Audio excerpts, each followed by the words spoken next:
Assalamualaikum, selamat pagi anak-anak. Bagaimana kabarmu hari ini?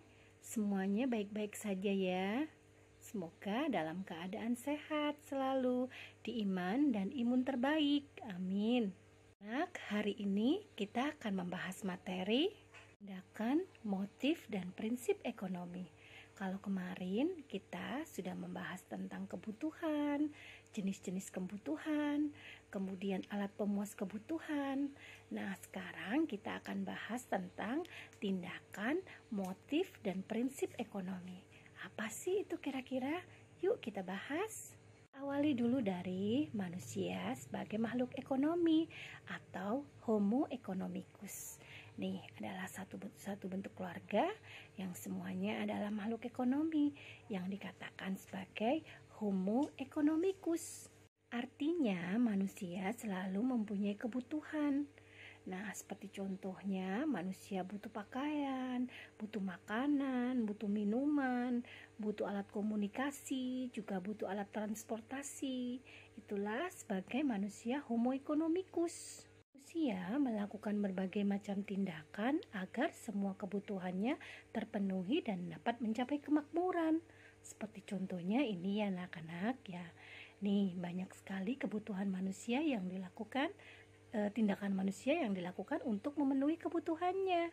Manusia melakukan berbagai macam tindakan agar semua kebutuhannya terpenuhi dan dapat mencapai kemakmuran. Seperti contohnya ini ya anak-anak ya. Nih banyak sekali kebutuhan manusia yang dilakukan, tindakan manusia yang dilakukan untuk memenuhi kebutuhannya. Segala kegiatan manusia untuk memenuhi berbagai macam kebutuhan hidupnya disebut dengan tindakan ekonomi.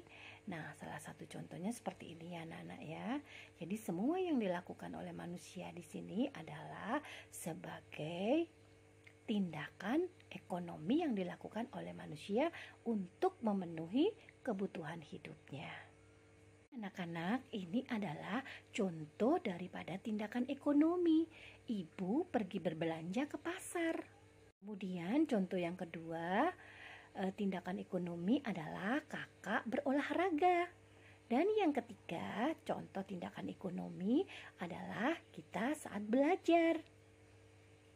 Nah, belanja, berolahraga, belajar adalah contoh daripada tindakan ekonomi. Anak-anak, mengapa disebut sebagai tindakan ekonomi? Untuk kita bisa memahami, hayu kita pilah yuk. Baik anak-anak, hayu kita pilah ya. Ini contohnya, ibu berbelanja ke pasar adalah untuk memenuhi kebutuhan keluarga. Nah, kebutuhan ini dipilah menjadi dua, yaitu masuk kategori kebutuhan primer dan masuk kategori kebutuhan sekunder. Nah, yang kedua, kakak berolahraga itu adalah untuk memenuhi kebutuhan jasmani. Kenapa? Supaya badannya menjadi sehat. Kemudian, kita belajar adalah untuk memenuhi kebutuhan rohani, akan pendidikan kita. Setiap orang melakukan kegiatannya selalu didorong oleh keinginan untuk memperoleh sesuatu. Kira-kira itu apa sih ya namanya? Nah, anak-anak, keinginan atau alasan yang mendorong manusia untuk melakukan tindakan ekonomi itu disebut sebagai motif ekonomi.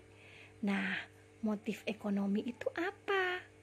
Motif ekonomi dapat dibedakan menjadi 4 macam. Pertama adalah motif untuk memenuhi kebutuhan.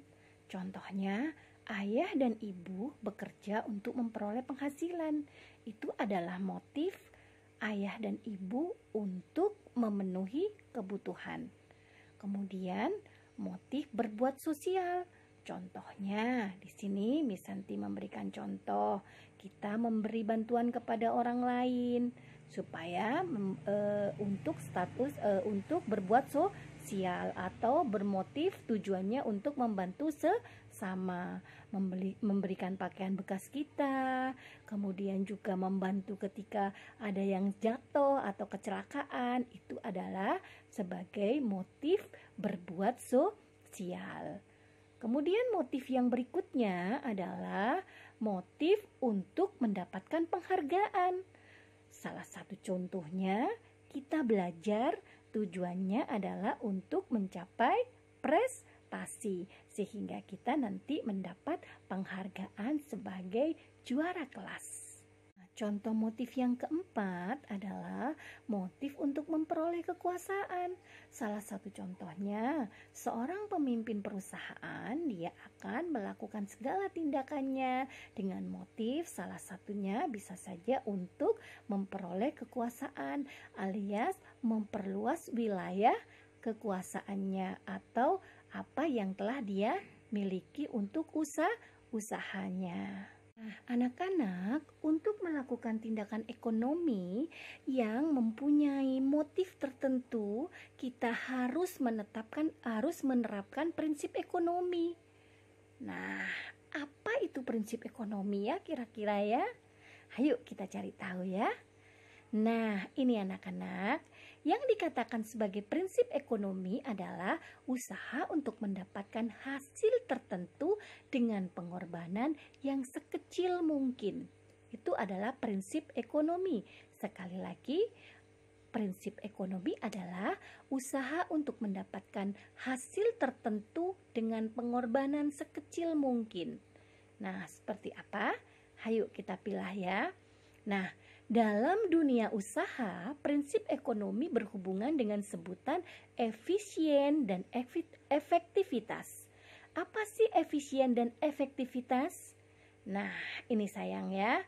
Yang dikatakan sebagai efisien artinya kegiatan dilakukan tepat untuk mencapai target tertentu. Sedangkan efektif artinya apa yang dilaksanakan itu benar. Itu adalah efisien dan efektif. Contohnya seperti apa sayang? Misalkan kita mau berbelanja sepatu. Di toko A harga sepatu 150.000. Kemudian di toko B harga sepatu 149.000. Sedangkan di toko C harga sepatu 149.500. Nah, yang dikatakan sebagai prinsip ekonomi, bagaimana kira-kira? Kita ngambil yang mana? Kita lihat jawabannya ya.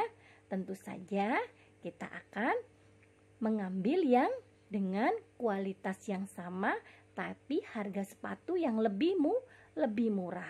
Kalau di toko C kan harganya 149.500. Sedangkan di toko A harganya 150.000. Nah, itu yang dikatakan sebagai prinsip ekonomi. Ya, baik anak-anak. Jadi, orang berpedoman pada prinsip ekonomi selalu melakukan pertimbangan sehingga pengorbanan kita dapat memperoleh hasil yang maksimal. Itu yang dikatakan sebagai prinsip ekonomi. Nah, prinsip ekonomi dapat diterapkan dalam kegiatan ekonomi. Seperti apa kira-kira? Ayo kita pilih. Prinsip ekonomi dalam kegiatan produksi, 1. Menggunakan bahan mentah atau bahan baku dengan mutu yang baik. Nah, kemudian yang kedua, mendirikan perusahaan yang dekat dengan bahan mentah dan bahan baku, sehingga relatif murah untuk biaya transportasinya. Kemudian menggunakan tenaga kerja dengan upah yang murah, sehingga kita bisa menyerap tenaga kerja yang banyak. Kemudian harus selalu hemat dalam biaya produksi. Jadi mau tidak mau biaya produksi harus ditekan seminim mungkin agar bisa mendapatkan hasil yang maksimal, tapi produknya tetap bagus. Nah, penerapan prinsip ekonomi dalam kegiatan distribusi yaitu dengan cara menyalurkan barang dengan prinsip tepat sasaran, tepat waktu, dan tepat tempat.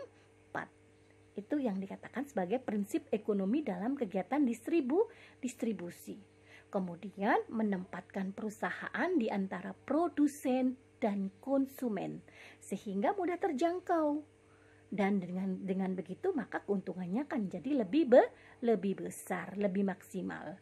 Kemudian yang berikutnya adalah memberikan layanan yang baik. Dengan layanan kita yang baik, servis yang baik, maka customer pelanggan atau konsumen akan kembali lagi pada kita, sehingga kita akan mendapatkan keuntungan yang maksimal. Nah, yang berikutnya lagi yaitu menggunakan sarana distribusi yang murah seminimal mungkin agar kita bisa menghemat biaya produksi. Baik, kemudian yang berikutnya adalah penerapan prinsip ekonomi dalam kegiatan konsumsi. Dengan cara seperti apa?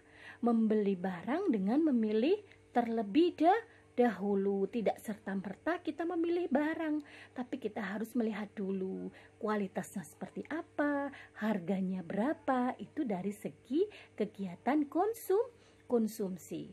Kemudian yang berikutnya memilih barang dengan kualitas yang bagus. Dan yang berikutnya membeli barang sesuai dengan yang direncanakan, tidak asal apa yang kita inginkan kita beli. Seperti yang Miss Santi katakan di depan, bahwa VS antara kebutuhan dan keinginan. Disitulah kita harus menggunakan prinsip ekonomi. Ya sayang ya. Nah, yang berikutnya adalah setiap awal bulan kita membuat daftar kebutuhan berdasarkan skala prioritas, sehingga kita tidak serta-merta mengeluarkan kebutuhan tanpa kita tahu apakah benar-benar kebutuhan itu dibutuhkan. Itulah yang dikatakan sebagai prinsip ekonomi, sehingga kita benar-benar menggunakan apa yang benar kita butuhkan, bukan apa yang kita inginkan. Baik anak-anak, itulah pembahasan Miss Santi tentang tindakan ekonomi, motif, dan prinsip ekonomi. Baik, terima kasih atas segala perhatian. Mohon maaf atas segala kekurangan. Semoga bermanfaat pelajaran kita pada pagi hari ini. Sampai jumpa di lain waktu. Assalamualaikum warahmatullahi wabarakatuh. Semangat pagi.